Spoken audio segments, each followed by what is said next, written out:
Good morning. Welcome to oral session 4. I want to make sure that the presenters are already here. Is Miss Agatha Carniela here from Focus Independent School? Yes, I'm here.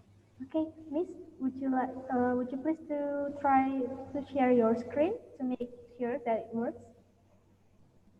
Okay.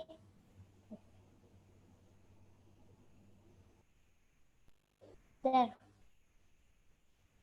Is it working? Yes, Miss. Try to slide share it. Okay.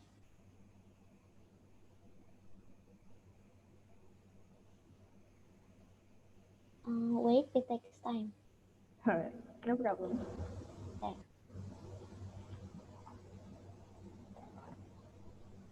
It is working properly, ya? Yes.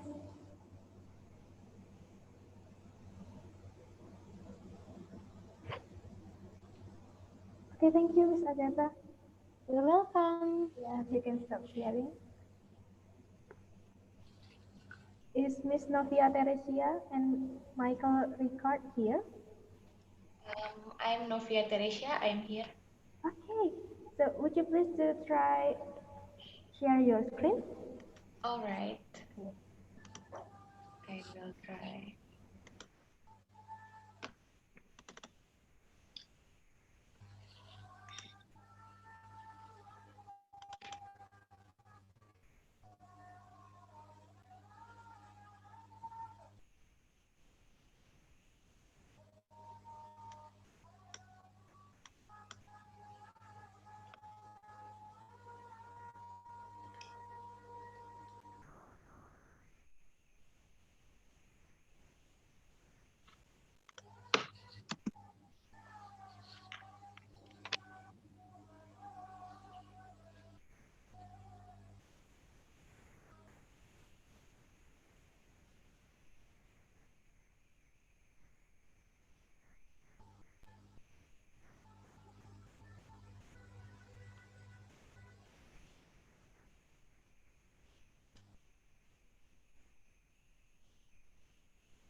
I'm sorry, I need a moment.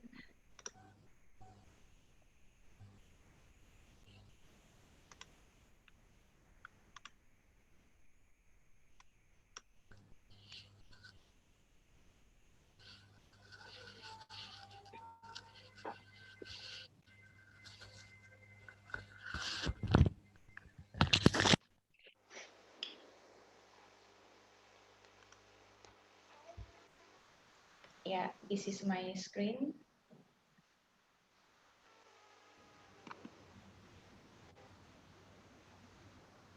Can it already be seen? Yes. All Clear. right. Okay. Thank Miss you. Novia.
Good morning, ladies and gentlemen. Welcome to the parallel session 4.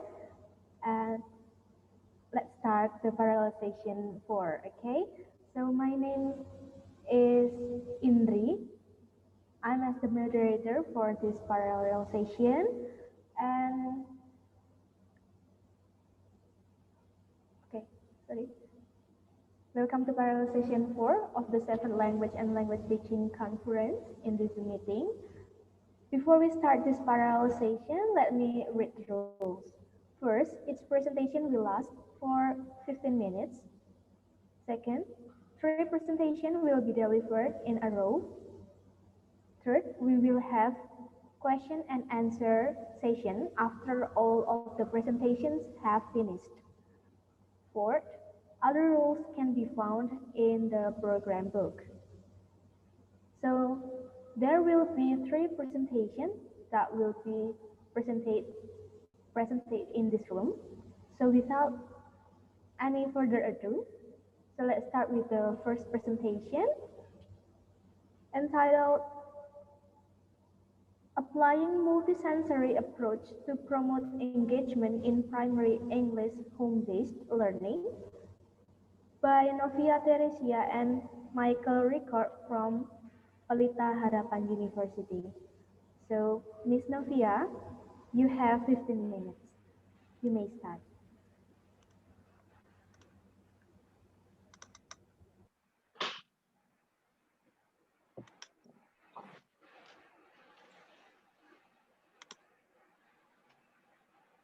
All right.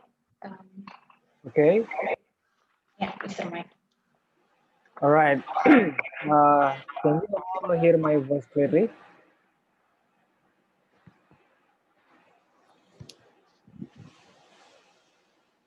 Sorry, sir. Can you guys hear my voice clearly? Yes. I can hear your voice. Okay. Great. Okay. Good morning. Good afternoon, all. Yeah. So excited to present here because this is my second time. Last year I also joined this, and also this is for this year. This is my second time. Um, Yesterday I also presented with my students, and then today I also proud of to present it with my grad students, Novia. And today we're going to share about applying multisensory approach to promote engagement in primary English home-based learning. Feel free to interrupt me because in my place is very raining outside. Yeah. Okay. So next, please, Novia. Okay, so background is what happened in primary English home-based learning. So we have already um, find some of the previous studies. So there are lack of engagements from Drain and Emoto and also Hugh, and then lack of self-involvement. And then we have the sensory approach is rarely applied in our learning context. So from this background, we want to learn more. We want to dig um, what we can do in this pandemic condition. Okay. After this will be explained by Novia.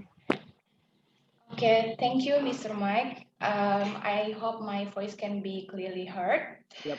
So, from this background, one interesting fact that I got in back then in teaching practicum is when the students only sat and listened to the teacher's direct explanation, the students tended to be distracted easily and tended to be disengaged from the learning.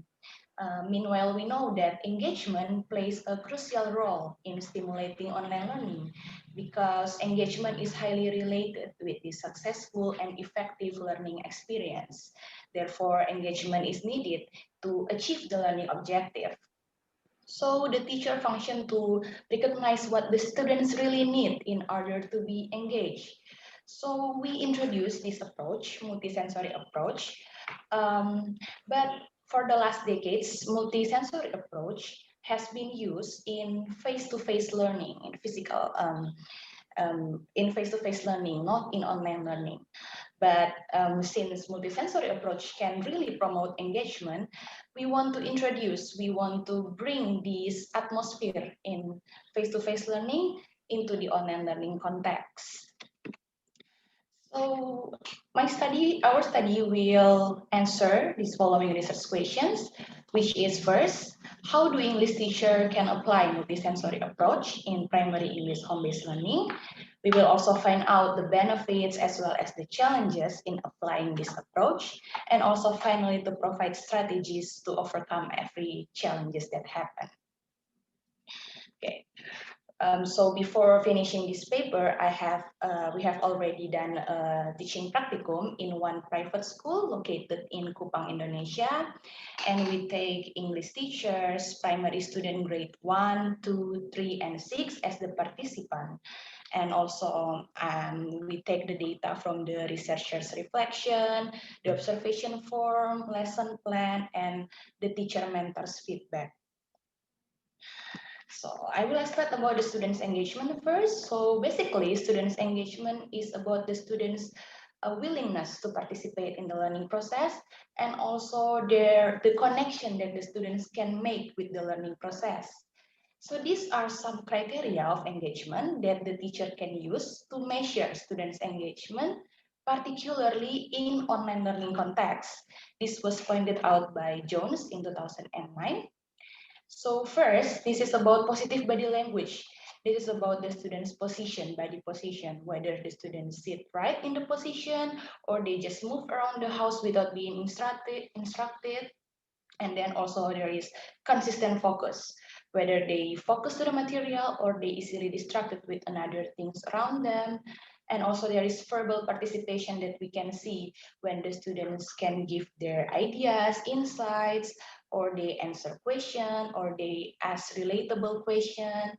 Also confidence, this is about the students' willingness to finish the task and then the project that has been given to them, and their willingness to confidently present the task in front of their classmates. Lastly, excitement. This is about the positive emotion or positive feelings that the students can build from the learning experience. So here we introduce multisensory approach as a way of teaching young learners that can promote engagement. So this was first developed by Grace Fernald and then popularized by Montessori to teach English to young learners. So basically, multisensory approach is learning, engaging the learners to learn by involving their senses. This can include hearing, sight, physical movement, touch. If necessary, can include also taste and also smell. All right, so this is the belief that involving sense in the learning process can really connect what the learners think, do, and feel, especially to young learners. So it can also give positive contribution to their cognitive development because this can activate their attention and then their memories.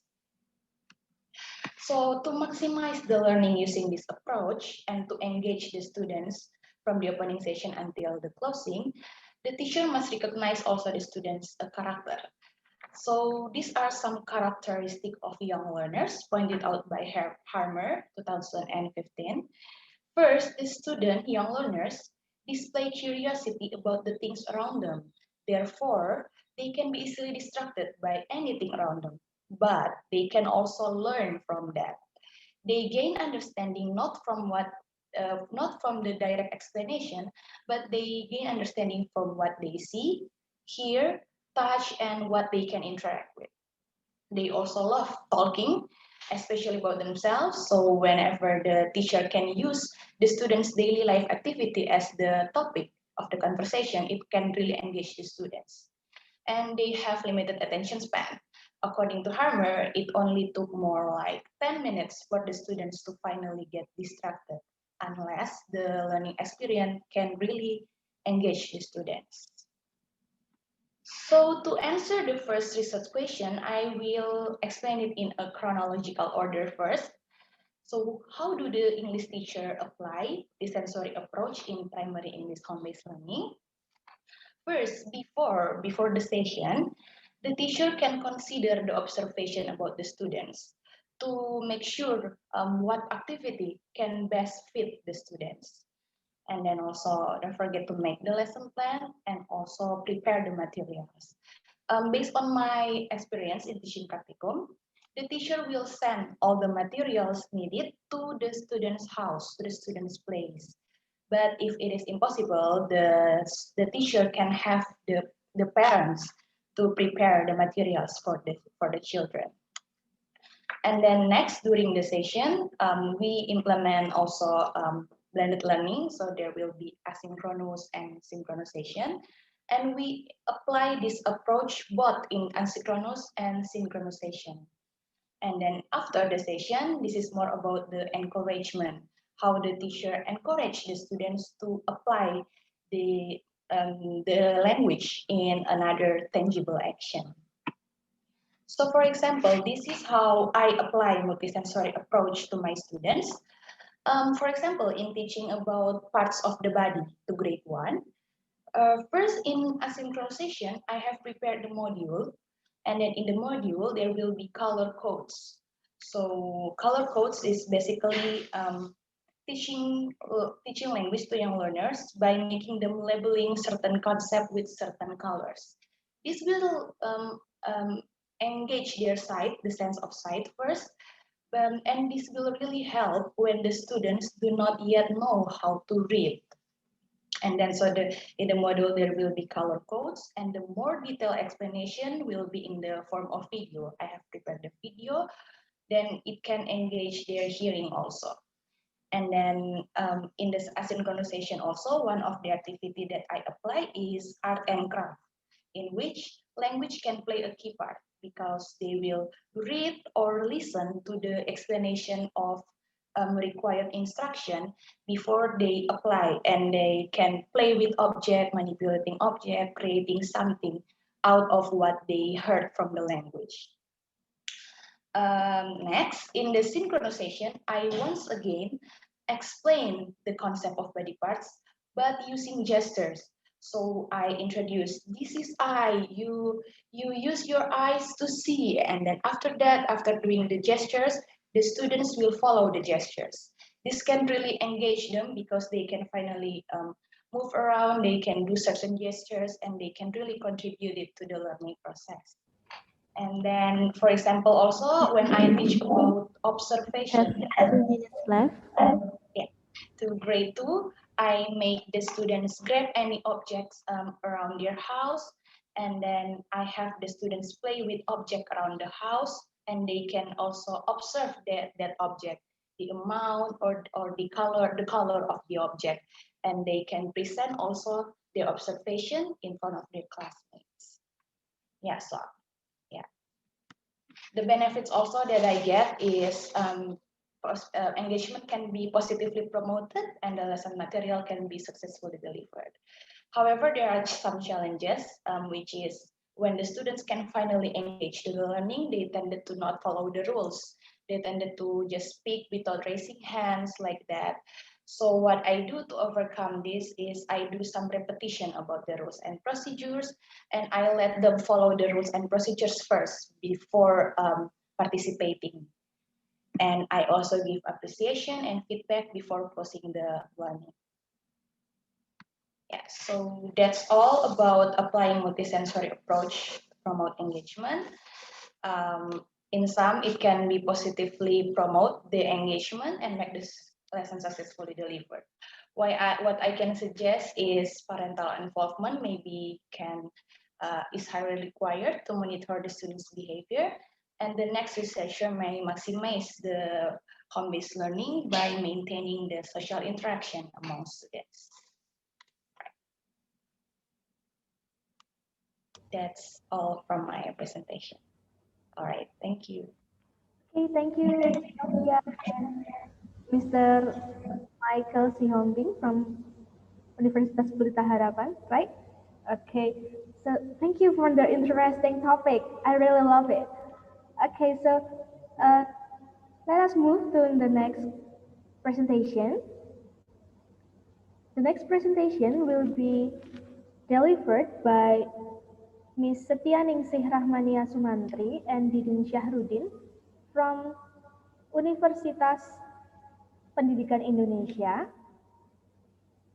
entitled The Role of Parents for Practicing the Language in 4.0 Industrial Era to the Elementary School Children. Okay, so let me share the screen.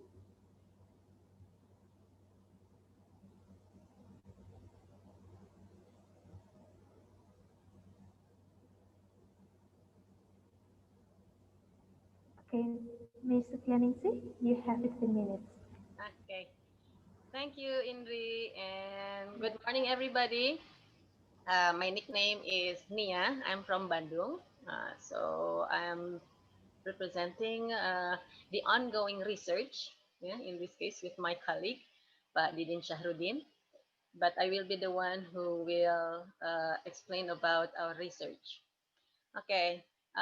The title of our research for this year is The Role of Parents for Practicing the Language in 4.0 Industrial Era to the Elementary School Children.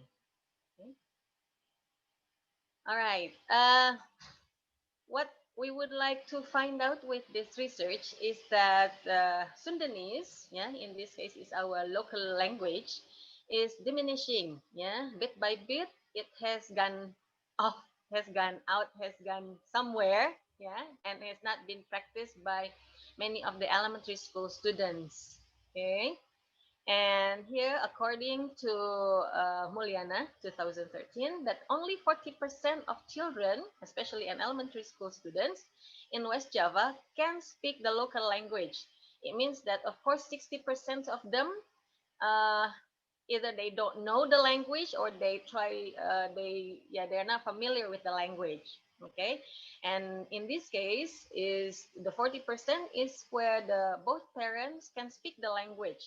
So you can imagine if the children who have parents who do not speak the local language, yeah, but live in West Java. Okay, there are two reasons why the Sundanese is diminishing or is not existing anymore. It still exists, but it's extincting. Yeah, because we just the students just happen like it happens to my children when I try to talk to them in local language. They said, please stop, I cannot understand," like that. Yeah, but of course that it cannot happen like that, yeah, because we are living in West Java and we have to speak the local language. And the second reason is that the children do not consider this local language as important, yeah. And so in this case, my colleague and I try to ask the parents, to involve the parents to relive, yeah, the local language. Because as I have said here is that the students, especially the elementary school students, they tend to see English as the trendsetter. Yeah, of course that we can see this happening because the use of the gadgets. Okay. Okay, the problems that we try to arise here, okay, that we found out that the parents need to support the process for learning the languages, yeah, and then we have to also find out how the parents maintain the local language, okay, but also at the same time, the parents must introduce English as needed, yeah, in this case, because it involves with the gadget, yeah, or the industrial revolution era or the globalization. Okay, so the main point for our research is to support or to do research for the parents so that they can maintain the local language, in this case Sundanese, and but at the same time to enhance the learning of English, yeah, in accordance with the era of globalization, especially with the gadget used for the elementary school students. Okay, the subjects here, we picked out parents who parents from the elementary school students of fourth grade. Yeah? And we have the help from our former college student who just graduated. And based on that, we asked her to help us to contact the parents so we can have the data gathered from these parents. Yeah, and the location is in Kabupaten Sukabumi. Okay. The method that will be used, yes, it's what is it? It's a normal method that we use that is qualitative research, but hopefully by this kind of method, we gain the important data from the parents. And the instruments that we're going to use, the questionnaire and interview through the social media. Okay, and then the outcome, we hope that later, after we have finished the research, we will be able to send some articles to local and international journals, and also to have a copyright for our instruments used for the parents. Okay? Yes. Yeah. I think that's my short presentation for today, but hopefully it will have the insight for all of us to really reconsider about local language use, yeah, in our own districts, but also to enhance the use of English language in the children's, especially daily life. Thank you. That's all from me. Bye bye.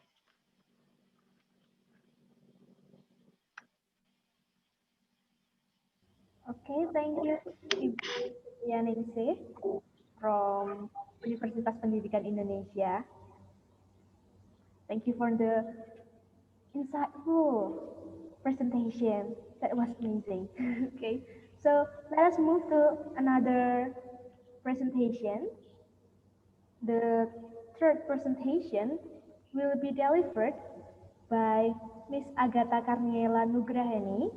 She's from Focus Independent School with the paper entitled The Relation Between English Teachers Maker Mindset and Makerspace in Focus Independent School. So, Miss Agatha, you have 15 minutes. You can start.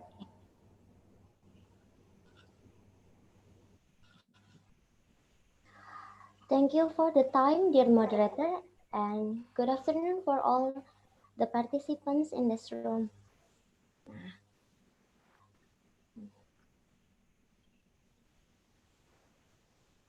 Okay, so hello, my name is Agatha Karniela Nugraheni. I'm from Focus Independent School. Today, I would like to share my mini research entitled The Relation Between English Teachers Maker Mindset and Makerspace in Focus Independent School. Okay, before we start, allow me to share about the research background. Nah, in our school, Focus Independent School inclines to build teacher maker mindset by adapting design thinking in school planning.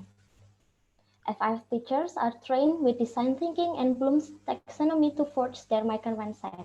So, outside teaching, teachers in Focus Independent School have a separate training related to design thinking and the application of Bloom taxonomy in lesson planning. Nah, let me explain briefly related to design thinking and Bloom taxonomy. Design thinking is a way of thinking. It provides us with 5 steps from empathize, define, test, prototype, and ideate. Ideate, prototype. Okay. And then why our school try to adapt this thinking process because it allows us to be keen with feedbacks and iteration during a learning process. And then the next step, we are quite familiar with this Bloom's taxonomy, right? It is a order of thinking. It started with remember and end with create as the highest order of thinking. Design thinking and Bloom taxonomy are used as the thinking framework for FIS teachers to uh, to make lesson planning. The goals of this thinking framework is to force our maker mindset. Now, what is maker mindset and maker space? Maker mindset itself is a way of thinking. It taps on one's confidence, creativity, and interest in learning, which are really important in adaptation and problem solving. In this uncertain era like this pandemic, maker mindset really helps us to think and to decide which is the best way, the most effective way to conduct learning. Nah, if we maker mindset,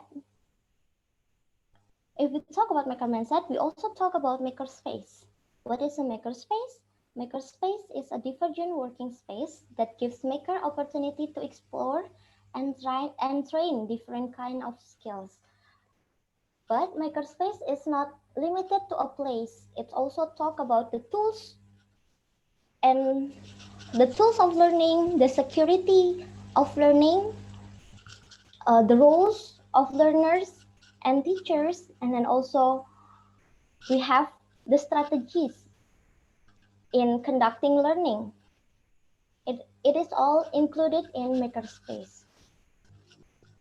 Nah, this research aims to three objectives. The first one is to know the condition of makerspace in FIS. The second one, to know how FIS teachers define an ideal makerspace. The third one, to find the relation between maker mindset and makerspace.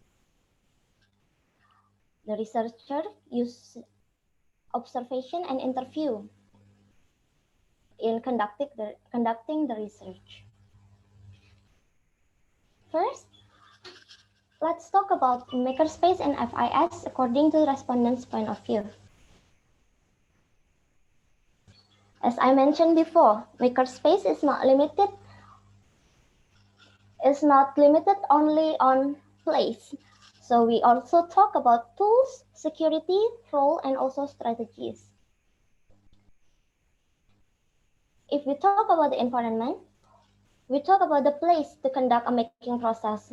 So in our school, in Focus Independent School, we have, beside of classroom, we have a library, a multifunctional course, hall, and also a computer lab. All of those spaces can be used by teachers and learners to do making process. But it is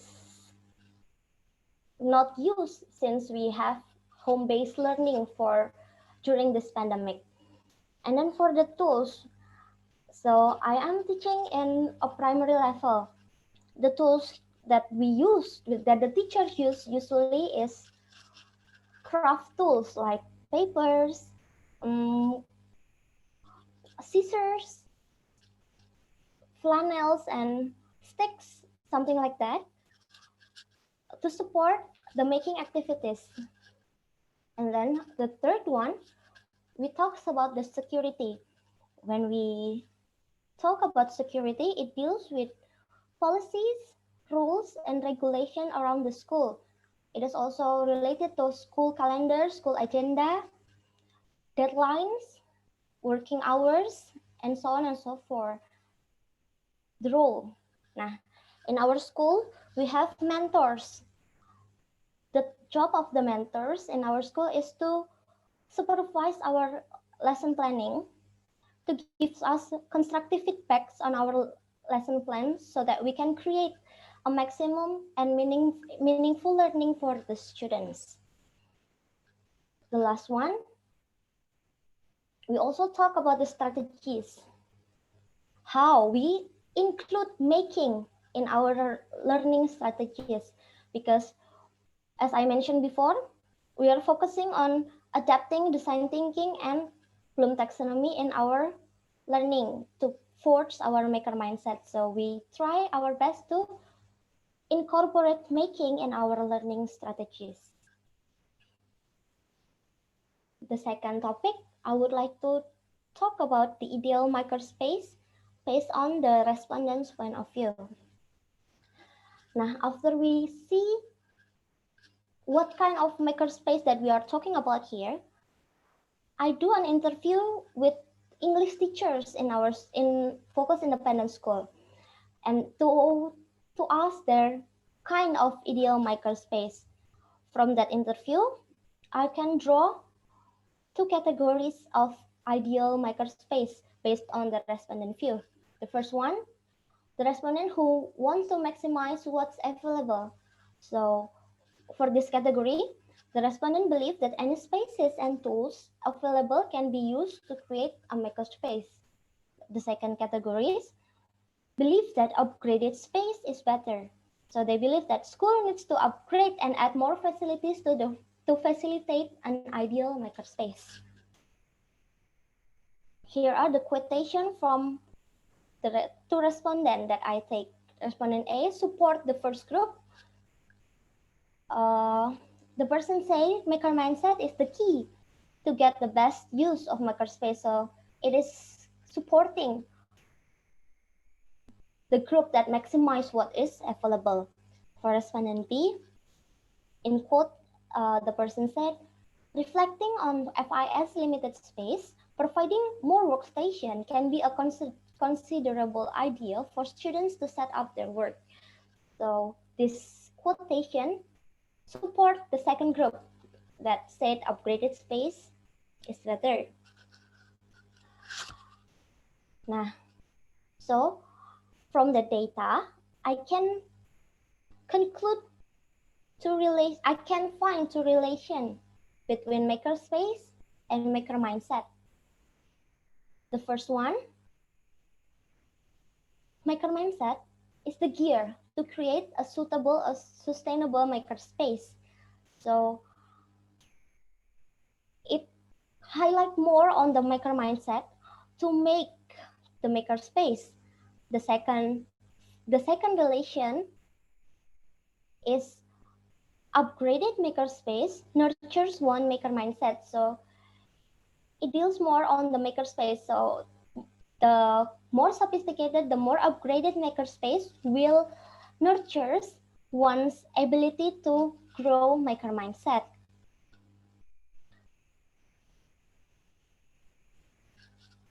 In conclusion, maker mindset has been well adapted by FIS teachers. However, their focus and view on the relation between maker mindset and makerspace are different. But the respondent agree maker mindset and makerspace are related. Both maker mindset and makerspace are needed to facilitate students' different needs. I also provide recommendation for further research. It is suggested to analyze the factors that affect different views on the relation between maker mindset and makerspace. So it marks the end of my discussion. Thank you so much for the time. I will see you in discussion. Thank you. Thank you, Miss Argata.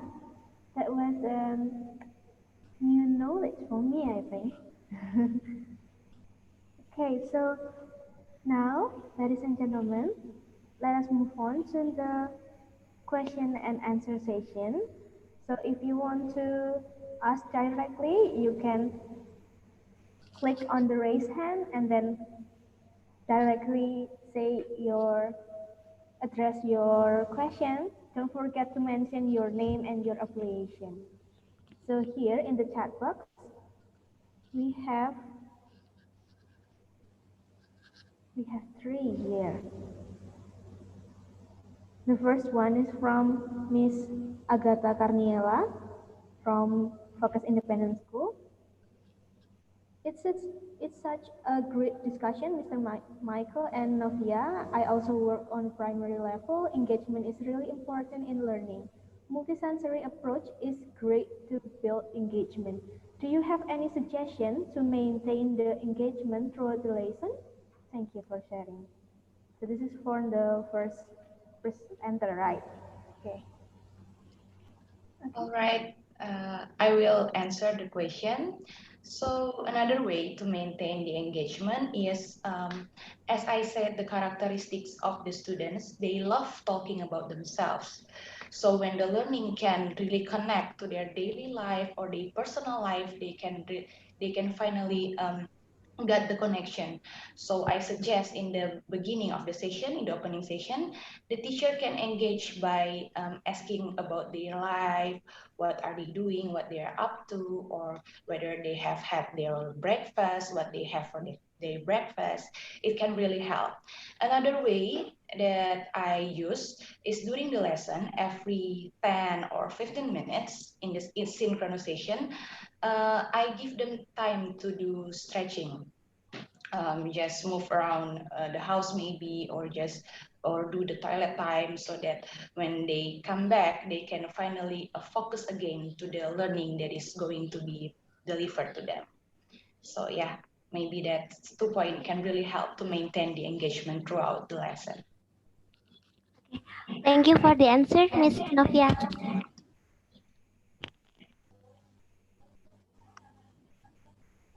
Okay, maybe can I add a little thing? Oh yeah, sure. Okay, so related to Ms. Novia's statement about the student characteristics. So as we know that the young learners' attention span is quite short. So the first we need to make it have discussion shortly. If for example, like we have 2 hours of lessons, so we can make a chunk or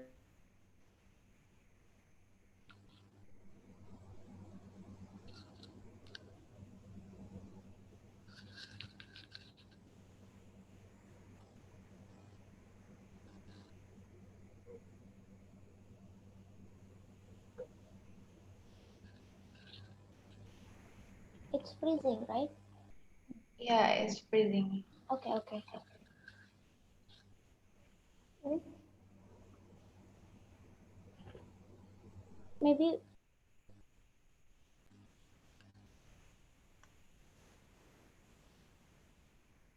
Yeah, I think what Mike means is they can also do it in chunks. So not really the 2 hours can be spent in the materials, but there can be icebreaker maybe at the middle of the session, maybe something like that. okay. Can also help. Okay. Thank you so much for the sharing. All right, thank you. Okay, let's move on to the next question. The next question is from Ms. Equin Agustina. She's from USD, Universitas Sanata Dharma. Her question is directed to the first presenter. During the lesson, how do you encourage your students' independence during the home-based learning? Some of students might give up easily when they don't know the instruction or understand the topic, and they easily ask their parents to get their work done. So this is for the first presenters, Ms. Novia and Mr. Michael Sihombing. Okay, what a great question, because I myself still struggling in that part also. But usually, in based on my teaching practicum in my school, before conducting the session, the parents will have a little meeting or a little chat with the teachers. So the teacher will inform the parents first that the teacher will give a good explanation that this is an independent task, so the parents may also help contribute, but not really help the students to do all the tasks, but the teacher give explanation to the parents that the parents can encourage the students to learn by themselves. And usually the parents will really cooperative with that, and the parents will also um, help the students, but not really all the tasks will be done by the parents. Yeah, usually like that. Will communication with the parents.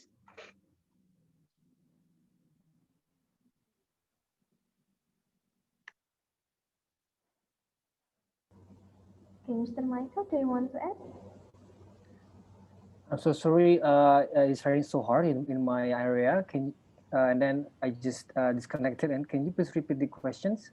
Okay, so the question is, It's lost. during the lesson, how do you encourage your students' independence during the home-based learning? Some of students might give up easily when they don't know the instruction or understand the topic, and they easily ask their parents to get their work done. All right. Yeah. Maybe we have to know. We have to have the same page that this is the emergency remote learning. So we never planned this kind of condition before.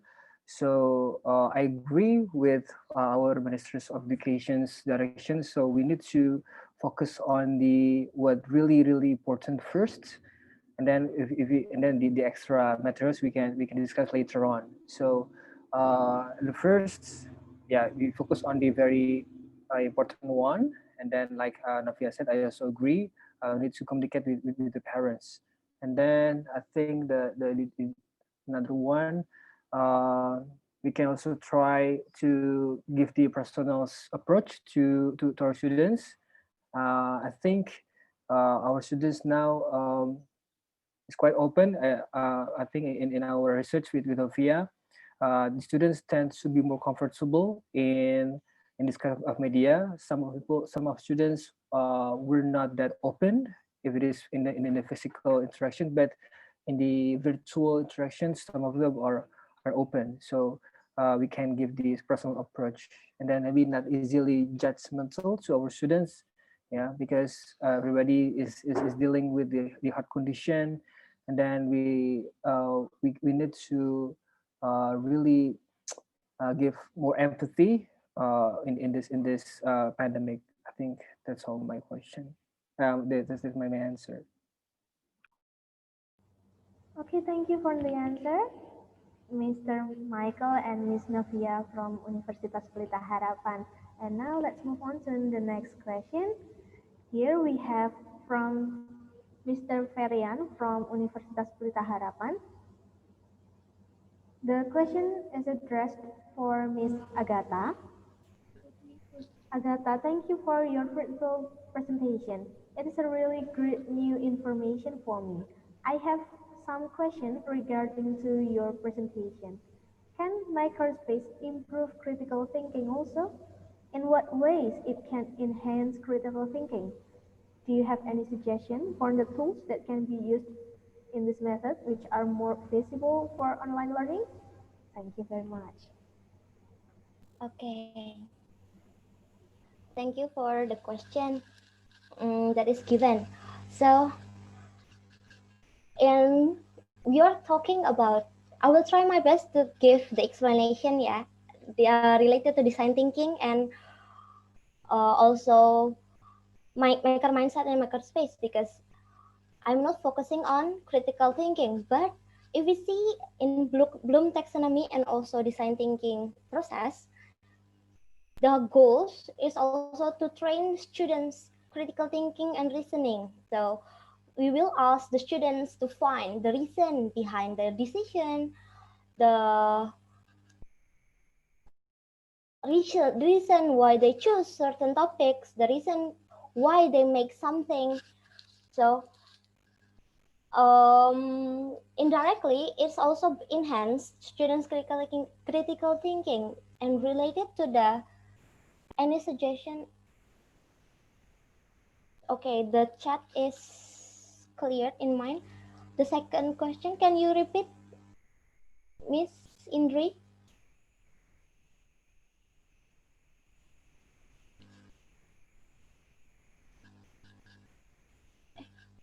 Oh, diam semua. Hello, I'm sorry. Hello, can you hear my voice clearly? Yes.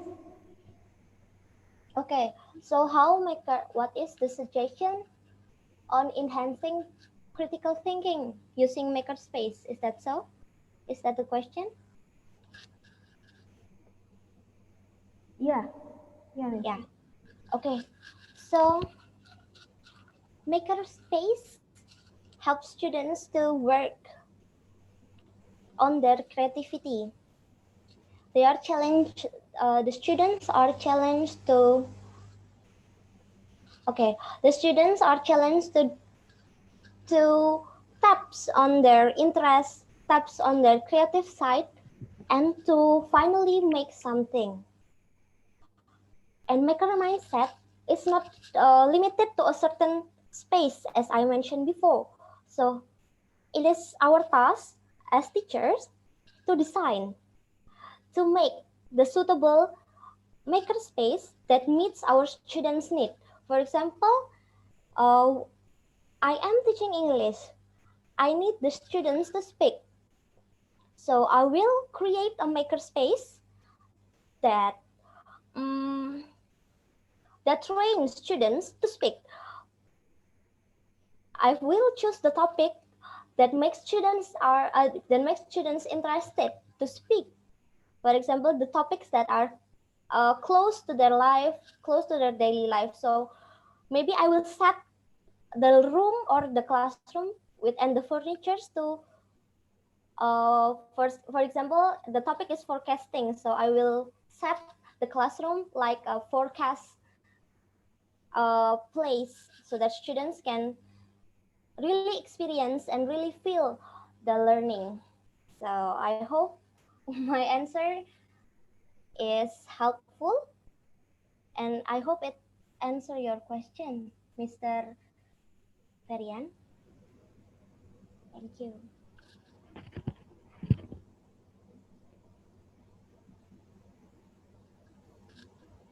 Okay, thank you, Ms. Agatha, for the answer.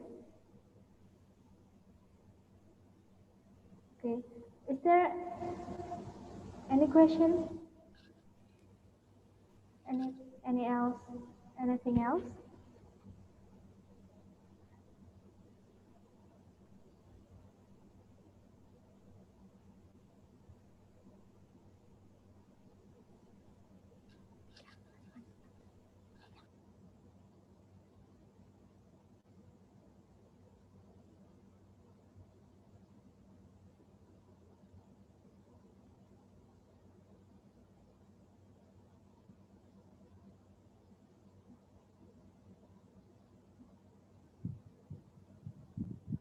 I think the other participants also can also share the answers. Yeah, I mean there are some discussions from all the questions and also from our topics. And feel free to also maybe if some of you want to add our presentations or maybe want to confront or maybe want to share more.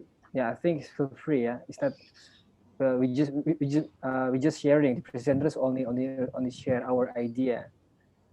We hope some inputs as well for our research. Please feel free to share.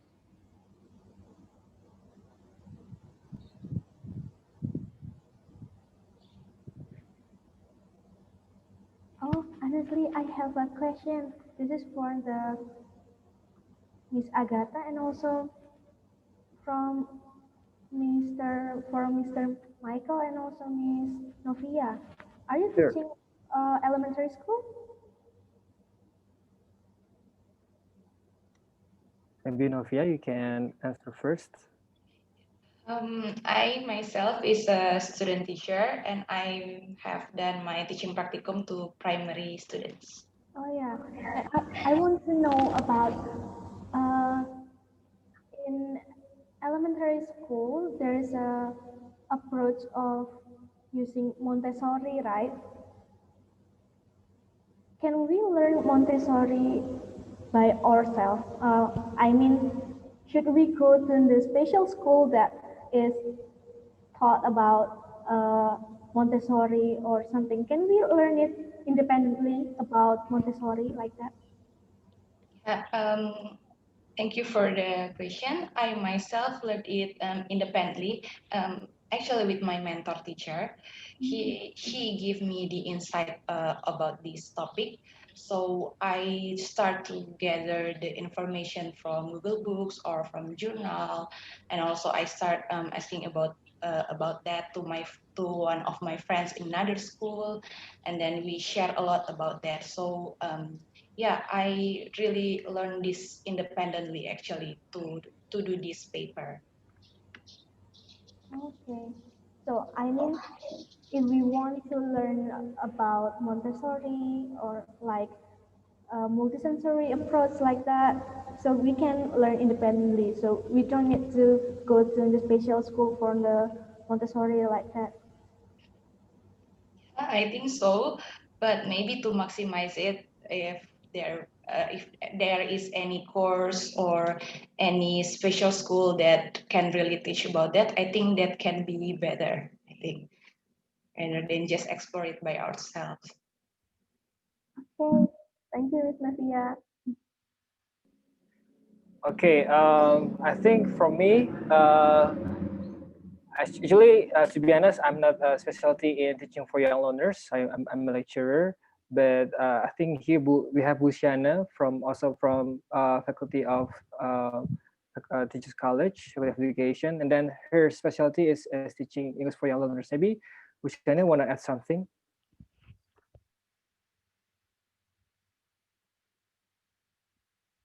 Hello, Busiana, are you there?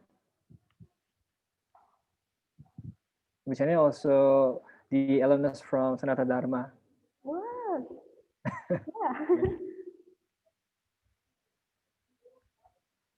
I Yeah, think maybe. all of the presentations here in this parallel is really, yeah, amazing. I think interesting topic. Right. Yeah, so yeah, I actually yeah, I agree with Novia. Actually, we can have in the internet we have many things we can learn now during this pandemic. We have blessings in disguise. We have many webinars. I myself I kind of almost what is it? Almost confused which webinars I can choose because there are too many. There are many generous people like also like Sanata Dharma. You have already like create what is it arrange this kind of international conference for free. So I guess this is also blessings discussed for the educators and also the researchers. Yeah, we have many opportunities now in this digital era. Okay. Thank you, Mr. Michael and Miss Novia. Any other questions? Feel free to ask. We still have time.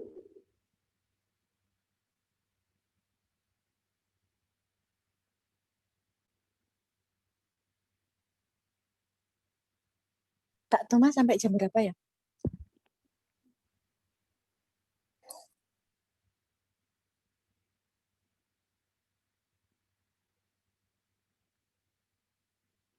It's until 12:30, if I'm not mistaken.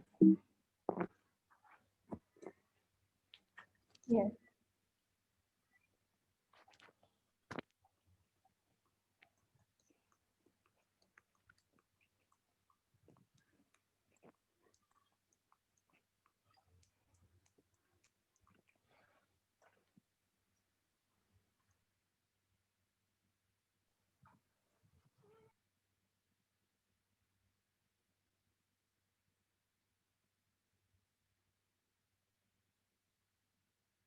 Maybe how about Bu Indri?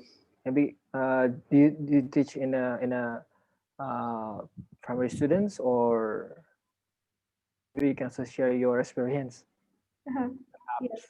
Actually, I'm a second semester student at Sanata Dharma University English Language Education Study Program. Yeah, I'm so interested in young learners. Yeah, I want to know more about, yeah, multisensory approach and then Montessori and some, yeah, some other things related to young learners. Great. Yeah. Have you done your teaching practicum? Yes, I've Oh, done. cool. Yeah, maybe who knows that after this, Novi also has interest in teaching for young learners, and then maybe I don't know, maybe we can collaborate, right, Novia? Or if it's possible, we can share collaborate, like how we can develop implement multisensory approach, or maybe the other approaches. I believe that we have many approaches, and then we can also learn from you, Miss Indri, right? Yeah. And I also believe that we have many experts here, but maybe they are so humble, and then uh, maybe, yeah, I don't know. Yeah, I agree to that, sir. I actually teaching young students for the English courses, and yeah, next to my home, and then I always teach them by TPR because they are really interested in moving around and something. All right. I think, yeah, teaching by moving it's good for them, for the young Yeah. learners. Right.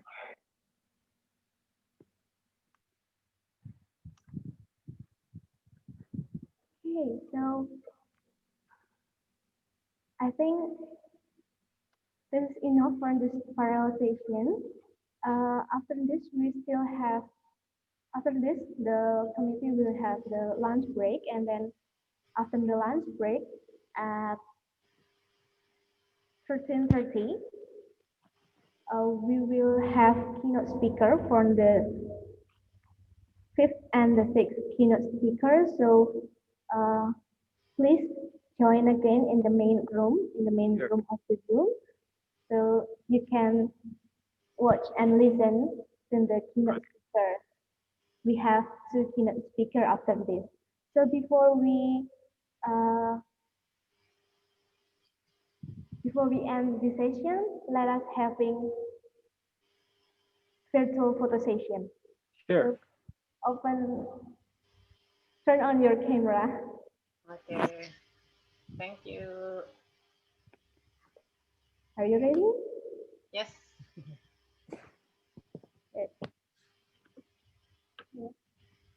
One, two, three, LLTC. One, two, three. Yes. Cheese. Okay. Okay. Okay. One more Thank you. or enough? Yeah. One more, Enough. why not? Okay, one more. Okay. One, two, three. Thank you for all the participants in this parallel Thank session. you, Thank Yeah. you for the you, Miss insightful Indri. Yeah. Thank presentation. you. You're very Thank you, helpful as Thank the you. Indri. moderator. Okay. You're Bye bye. welcome. See you. See you You again. you on another room. Yes.